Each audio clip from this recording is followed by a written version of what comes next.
Okay. Jesus Christ. How does one start a podcast?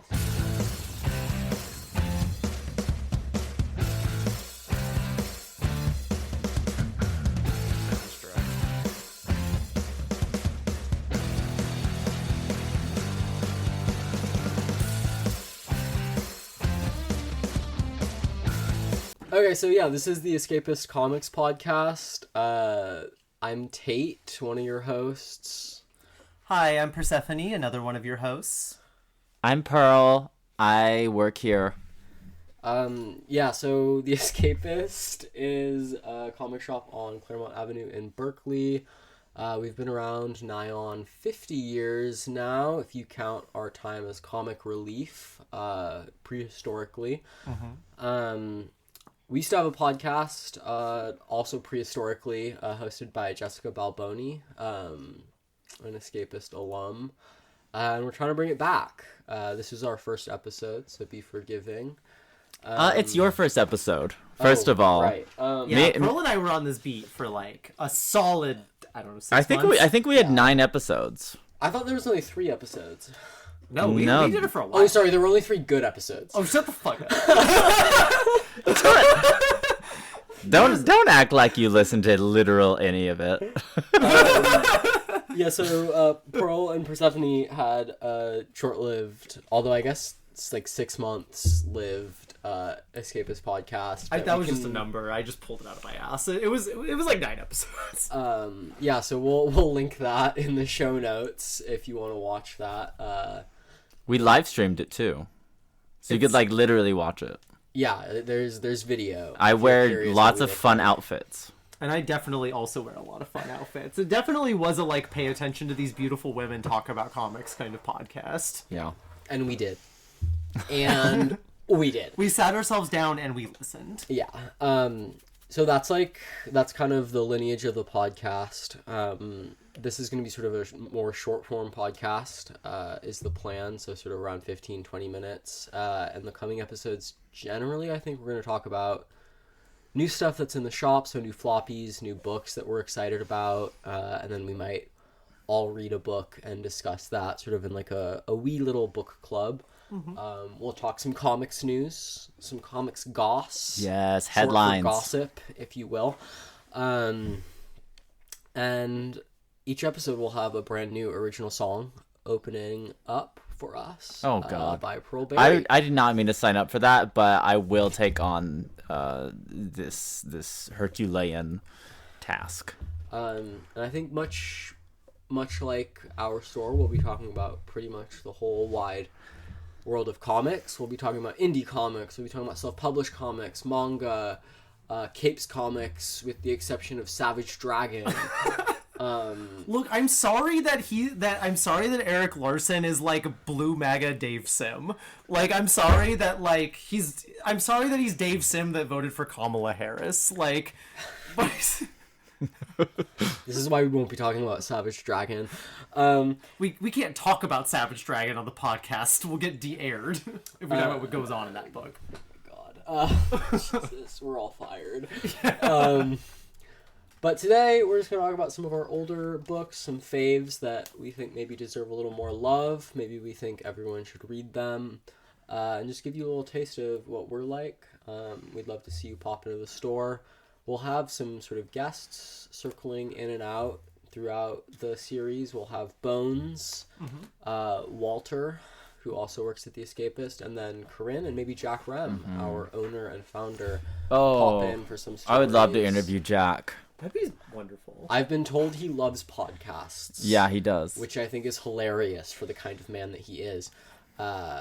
But I would love to have him on the show. Yeah. It'd be awesome. He started the store back in 1976. We're almost at 50 years. Yeah, next year, right? I think next August. Year, yeah. Jeez. So like a few days before my birthday, which is crazy. We're going to have a party. We're going to have a fucking party. I'm very excited. It's enough time to turn from a violent anti-capitalist into a neo-lib conservative. If we're all here in a year, who knows, you know? Things are so crazy right now. It's a dangerous world to be a podcaster right now. It is. Yeah, we might have to go back into the podcast closet. Okay. Yeah.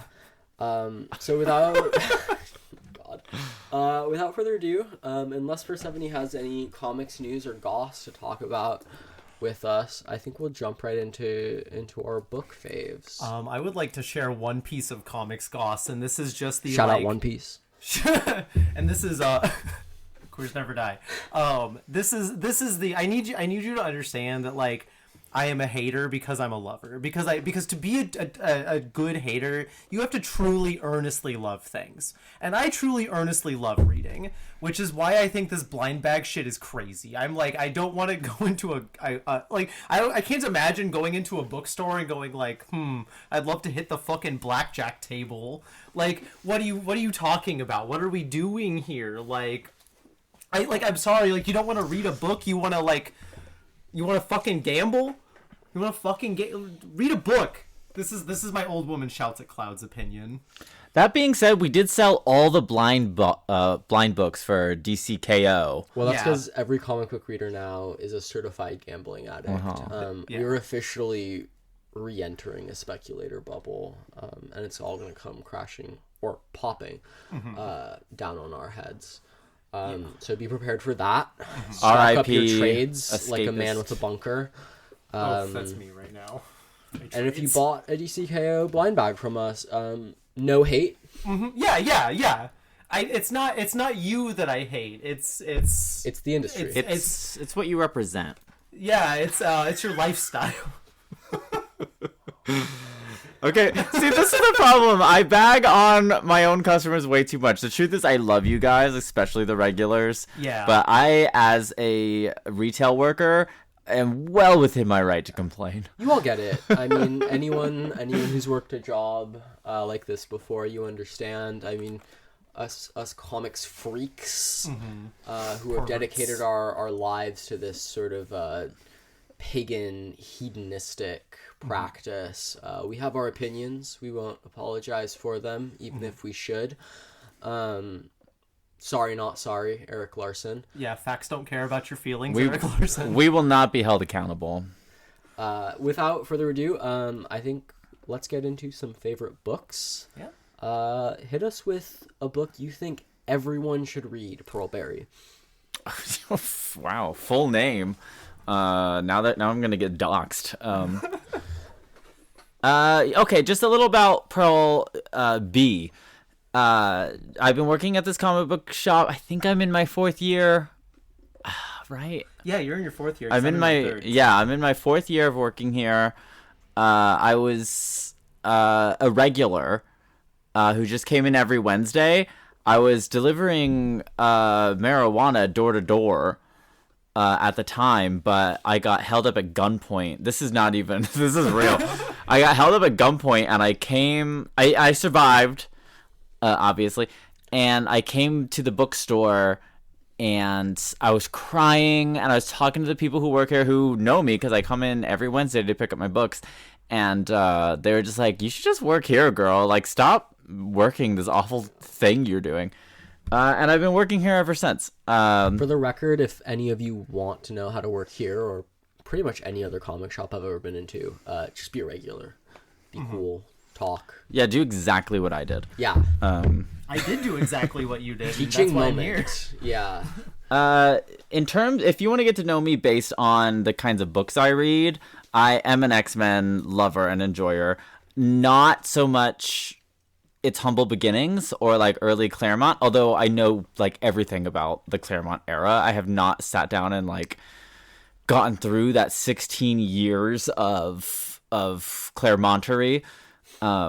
I love what's happening in X-Men modern day, and that's just not a popular opinion really, but you could turn me, I think. Like the excitement that I hear in your voice when you talk about X-Men now, like she got it's me tempting, to, you know. She got me to read X of Swords and oh god, I love X of Swords. And X-Men Red because you just loved it so much. X of Swords and Inferno is like that was the stuff that I'm like really curious about.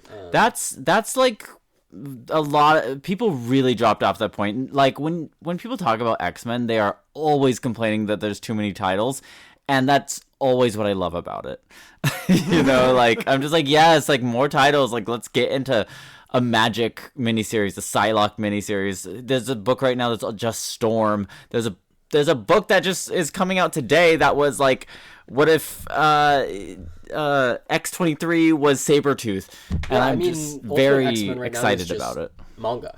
It's literally a manga. It's oh just... god, that was my phone. That's okay. We'll edit it out in post. In post-op. Do some snippy snip. You two are familiar with that. I got the kind of surgery that makes them bigger. I'm sorry. I think that still involves some snippy snip. Oh, that's true. It involves some snippy snip This is... twice because I bled. You're cutting this out, huh? I bled into my boob that one time. That was crazy. I think we should keep that. Yeah. So I do think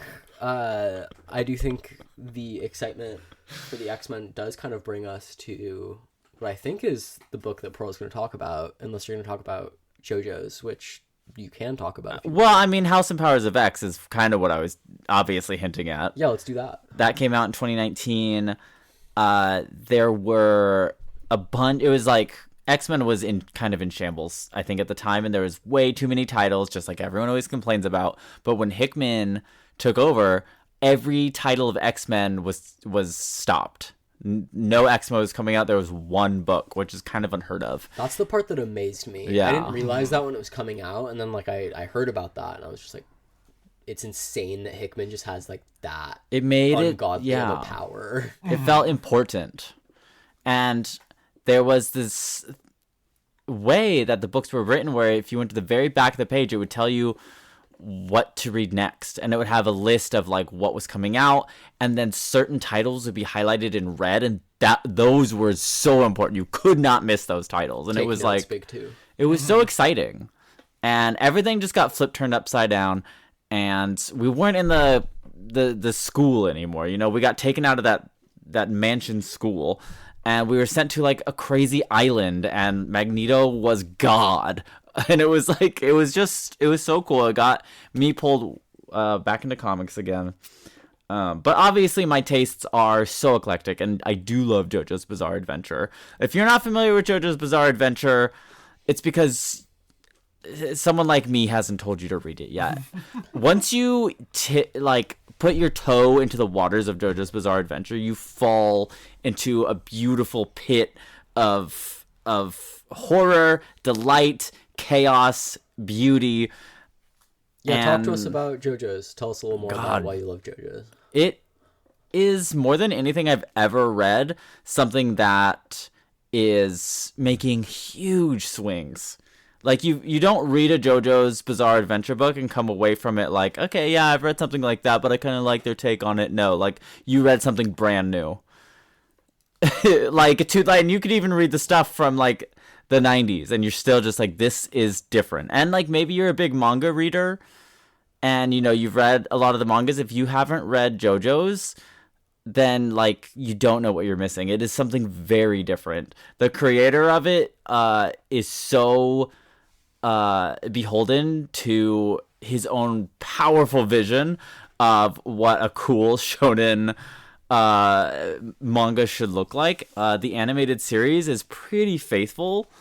Highly recommend. Have you watched it? Yeah, I've watched and read many a JoJo's. Oh my god, you're on my level. Yeah, I love JoJo's. I didn't realize you were on my level. Huge Get JoJo's on my level. It's insane to me that it's published on Weekly Shonen Jump. Like, that blows my mind. Yeah. Because it's like nothing else that they're like, people talk about like, oh, Chainsaw Man's like the coolest, most unique thing coming out of Weekly Shonen Jump or whatever, and it's like, yeah, like, it's different from a lot of shit. Mm-hmm. But you read JoJo's and you're like, oh, this is like, yeah, this is insane. We're on another planet. We are truly, and I love that they call it the Bizarre Adventure, because it truly like just because everyone's critique of it is like, it's so weird, and it's like, yeah, it is so weird. That's why we're here. It's in the title. Yeah.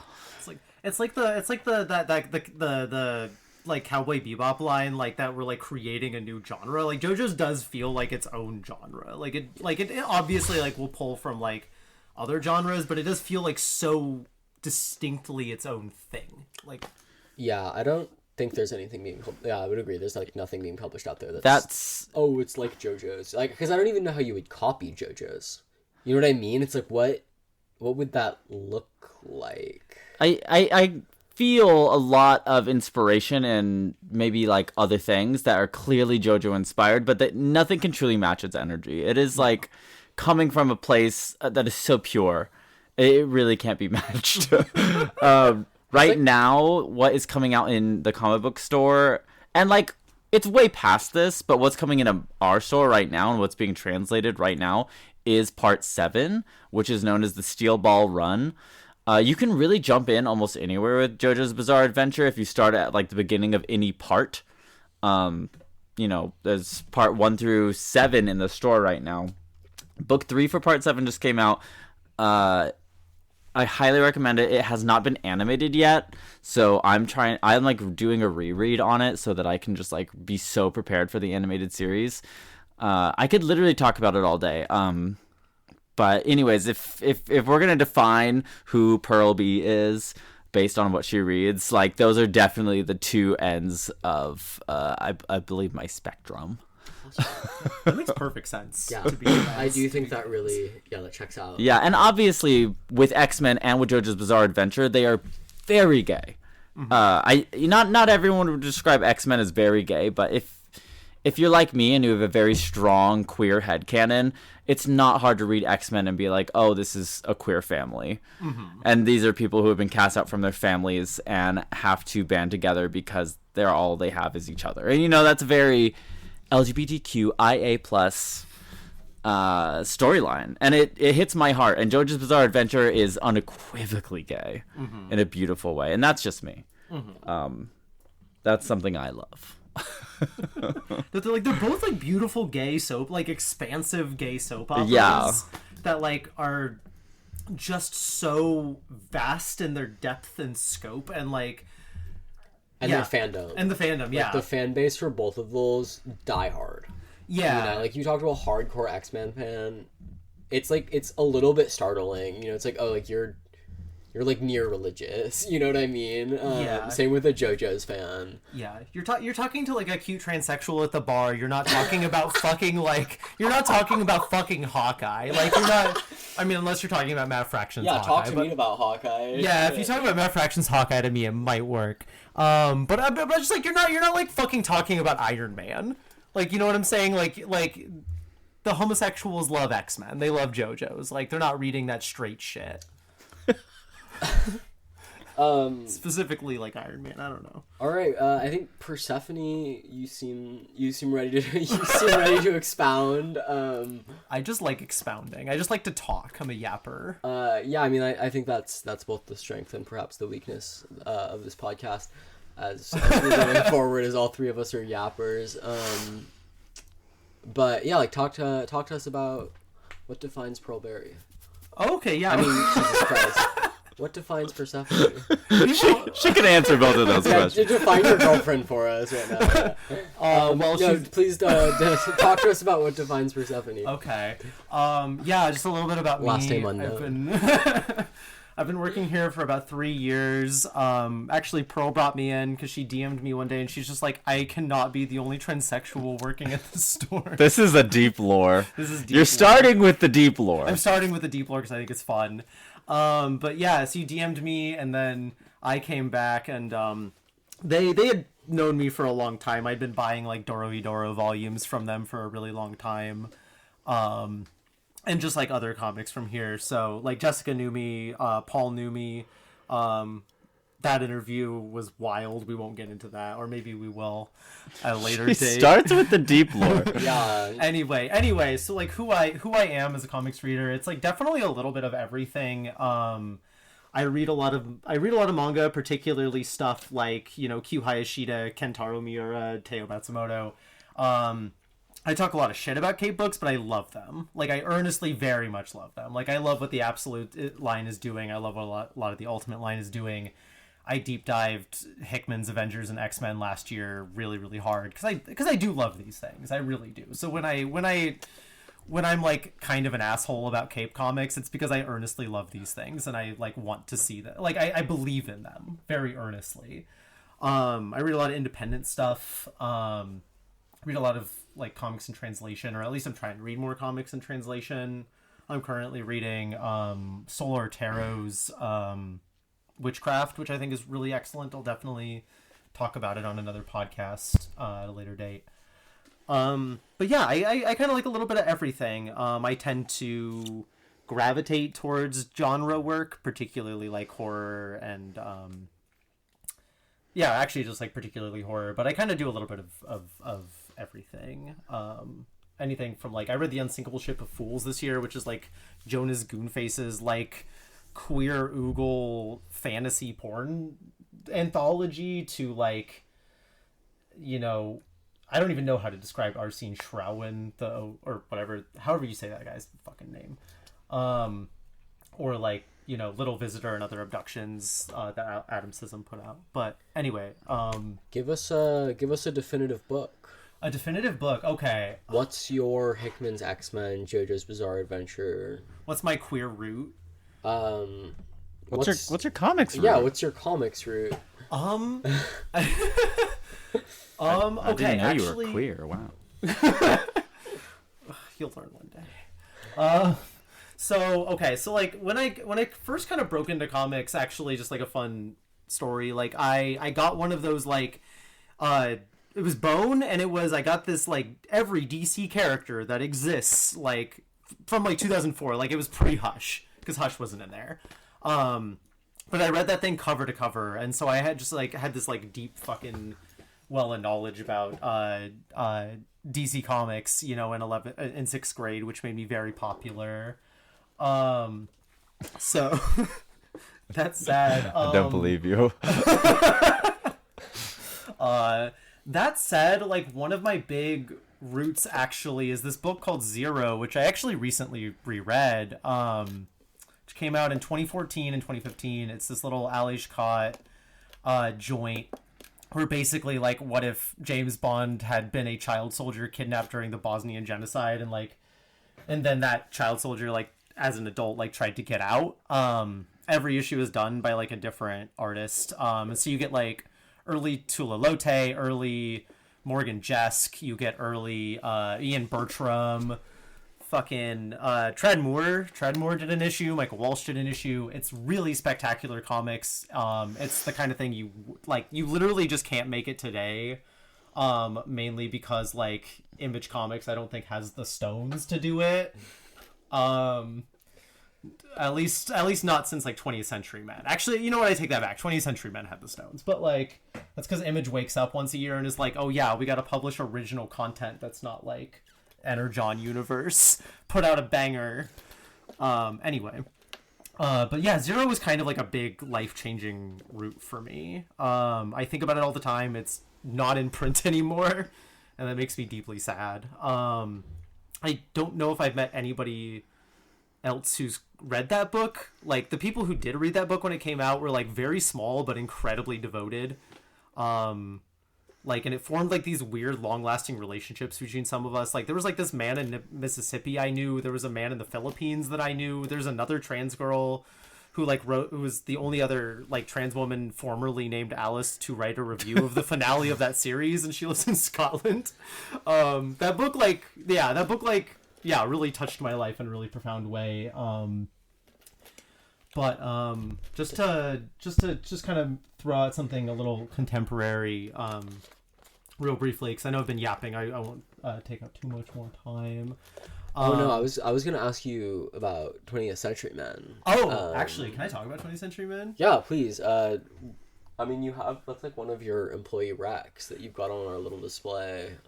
I know you love it, so I was curious. I mean, you mentioned it just now, but she has sold that book like 40 times in this store. Yeah, I mean, she would have sold it to me if I weren't such a cheap bastard.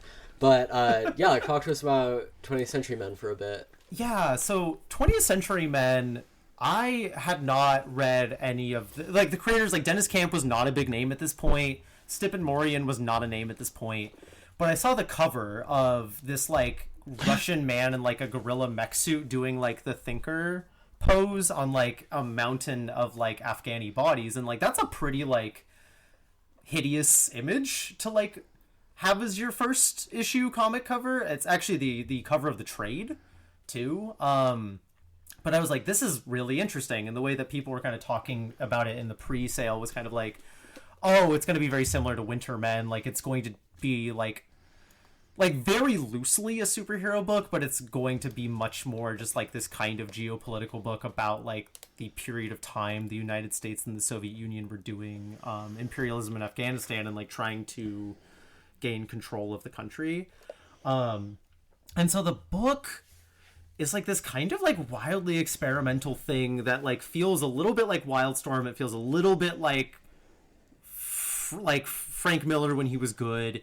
It feels a little bit like Watchmen. I do tell people, like, if, I think Watchmen's a brilliant book, but I think we do need to kind of just move past it a little bit. We need to read other things as well as Watchmen.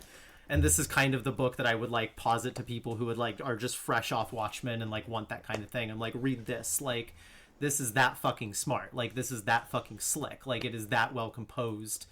And Dennis Camp currently working on the Ultimates for Marvel, sort of following this like Hickman-esque grand sci-fi storyline on a Capes book, which again, we all love. Absolute Martian, which I think is the best monthly on the stands. I forget he's doing that. Yeah, like it's the stuff that I'm surprised he's doing like 2 series for the big 2 that are like both. Yeah, like that stunning in quality. Does so much. After 20th Century Men, like, absolutely blew up. Which is funny, because it was not a big... Like, it was one of those books that was, like, critically beloved, but, like, didn't have a lot of readers, like, when it was coming out. Like, I have a friend who now I'm, like, really close to, because she came in and was, like, one of the only people... She was like, hey, I'm, like, looking for 20th Century Men. And I was like, damn, bitch, that's crazy. Want to be best friends? And now we are. But yeah, like, it was very small readership, but it really made a big splash. Like, it definitely got a lot of attention on Dennis, and so allowed him to, like, pitch these other books. But yeah, when that book was coming out, I was just posting about it on Twitter. I don't have access to the things anymore, but I was kind of writing, like, little critical pieces and little, like, poems and little other things. And Dennis Camp really liked it, and so he was sending me... issues 4, 5, and 6 a month early. So I was reading them like digitally, like a month early. And I think it's a tremendous work. Dennis Camp Chaser confirmed. God willing. She was almost like a blurb on the back of the book, like for real. Like she was talking about it online so much. Yeah, That's so cool, honestly. We had briefly talked about that I would be like that I could be a blurb on the back of the book, and it just like didn't happen, and that's totally fine. But that's how it goes. It's how it goes. Yeah, like who the fuck am I? That's business. Like I'm just kind of a random transsexual. I don't have a website. Like I don't. You can't link me back to like fucking Pop Beat or fucking CBR or whatever. But yeah, I think that book is really beautiful and spectacular. I think about it pretty frequently. I think it is like formalistically very ambitious. It's taking wild swings that I think, like politically, I think it's taking swings that like frankly Image would probably be too like scared to even make today. And it only came out like 2 years ago. But like I think like the fucking like it like. Pro-Zionist people would be like too like freaked out about like how against bombing children that book is, so and how like about how much that book is like about imperialism. I think that book is really special. I think people should be reading it. Sweet. So far everything but Zero I think you can buy copious amounts of at the Escapist Comics. I don't think we have any stock of Zero. No, we don't. I'm like, I had to bring my my dad was visiting, and so I had to ask him to bring my copies from 2014. Oh, that's what I was looking at you reading. Okay, yeah. Please come in. Christmas is coming up. I think 20th Century Men is, I mean, obviously pretty dark, but for a trade paperback, it makes like a really nice gift. It's pretty hefty. Yeah. And then all the JoJo's hardcovers, I mean, they're so beautiful. They're like deluxe editions, basically. And you can't buy them in paperback. So come into the store, check out all the things that we just talked about. That's how you know a manga is next level, when they only print it hardcover. That's so true. The people in Viz being like, they just like have a spreadsheet in the name of the manga and then a little box that says hardcover or softcover, and they're just like deluxe, and they check it off. Yeah, that's like Vagabond, Hellsing. I guess not Berserk, but there's just so much Berserk. There's a lot of hardcover Berserk. Yeah, there's like that's like half of what we sell, I feel like. Like any Viz signature series is a hardcover. Like anything Teo Matsumoto's putting out, except for number 5. That was weirdly in paperback. But like JoJo's Bizarre Adventure, all of it. I guess that brings me to me. I'm Tate. I grew up coming to the store, and then started working summers while I was in high school, like 6 or 7 years ago now. Took a short break because my family moved away from the Bay Area, and then I moved back on my own, and I'm working sort of part-time here. I'm the one with the orange hair, who seems like they don't know what they're doing. Not the ginger hair, the orange hair. Yeah, sorry, traffic cone orange hair. Normally it's pink. I ran out of pink and was too broke to buy more. So you had to get the cheap orange. No, I just already had orange. Okay. It looked like more of a scarlet until it got onto my hair. I kind of read everything, I would say. I grew up mostly on manga because I think that felt like an easier like entry point for me as a kid. I was like pretty freaked out by the like concept of a reading order on floppies and stuff, and like I just could not wrap my head around like how trade paperbacks worked and stuff. But manga, like I could buy like volume 1 and then just like keep going on like a Shonen Jump series or something, which like really like got something in my brain for me.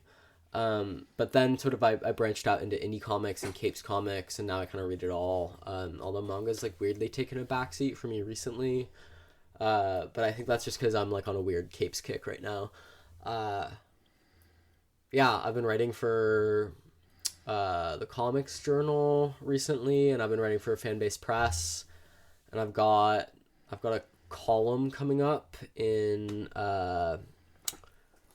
Comics Beat too, soon about internet swipe comics. Very excited so look about out for that. Which kind of brings me to one of the two people that I want to talk about, which is Simon Hanselman,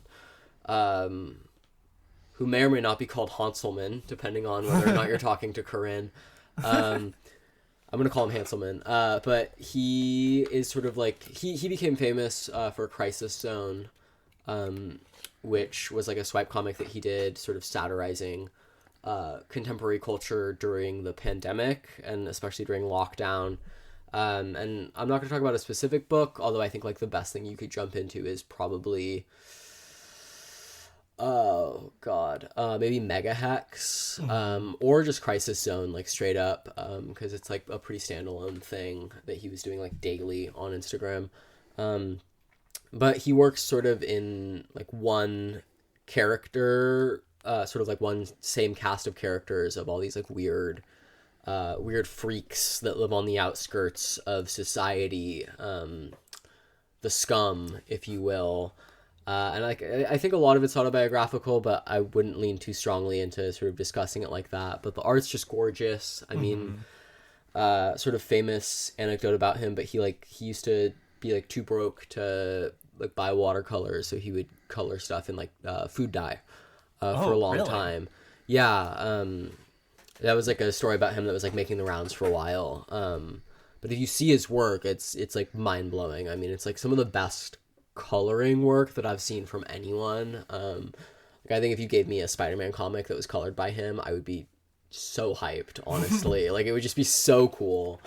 And it's sort of like a weird mix. All of his work is a weird mix of like gross slapstick comedy with like farts and poo-poo and pee-pee and weird sex, and marijuana. Then, like, a lot of drug use, heavy drug use. Very like It's Always Sunny in Philadelphia for stoners. Yeah, but like far more grotesque than it's always something you could ever get. It's crude. It's very crude. It's incredibly crass, incredibly grotesque.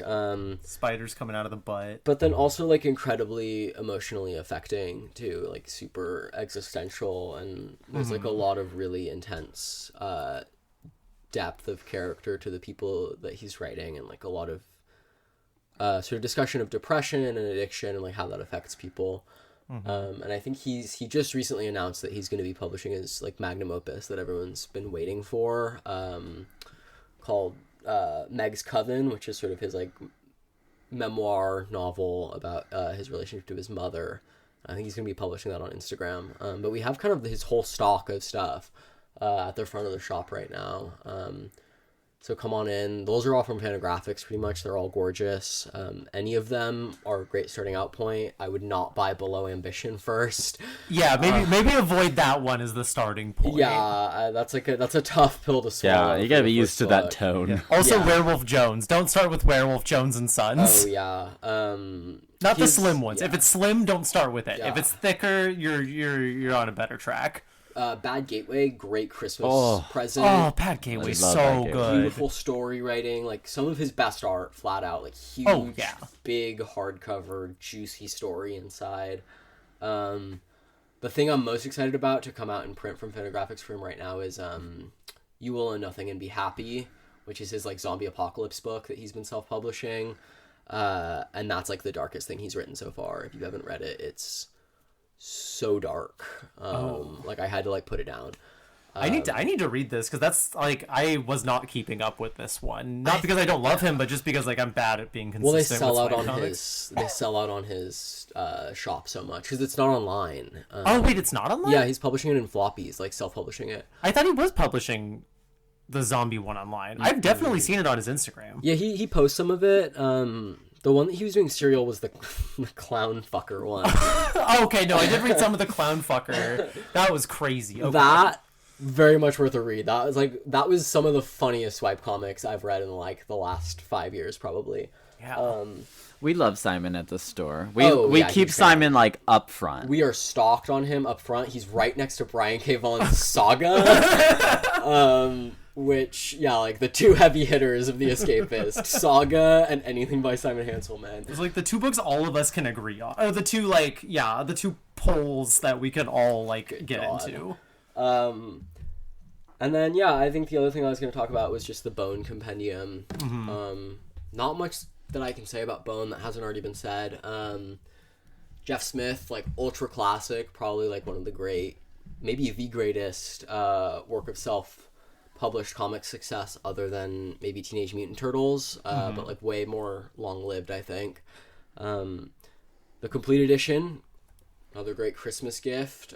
Beautiful, you can buy it in black and white, which is the original way it was published, but just some of the best high fantasy I've ever read, honestly. And that includes like all the prose novels that I've read. It rivals everything. It's just so good. Beautiful. Like masterclass in cartooning.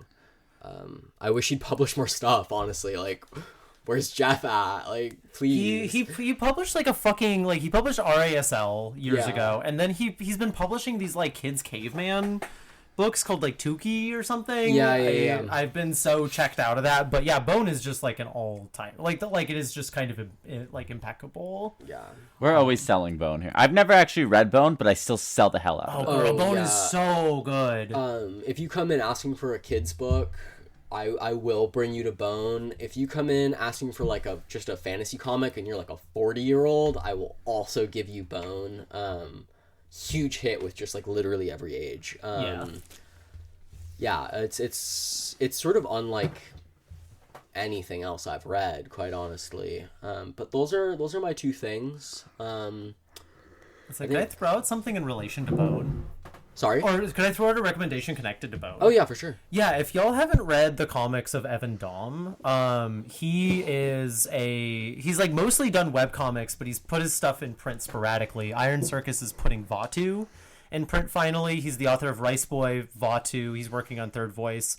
I think some of like maybe like the best fantasist we have in comics right now, like point blank. Like Vatu is going to be published by Iron Circus at the beginning of next year, but it's all online for free if you want to read it. Just a stunning, absolutely like stunning work about like imperialism. But it's like Bone is definitely an influence on that book, and I think they have kind of a similar wavelength of like in certain respects. I think they're very complementary pieces. So yeah, if y'all are looking for good fantasy comics alongside Bone, like Evan Dom is just unbelievably masterful. Like Third Voice is coming out right now, and like it's just jaw dropping.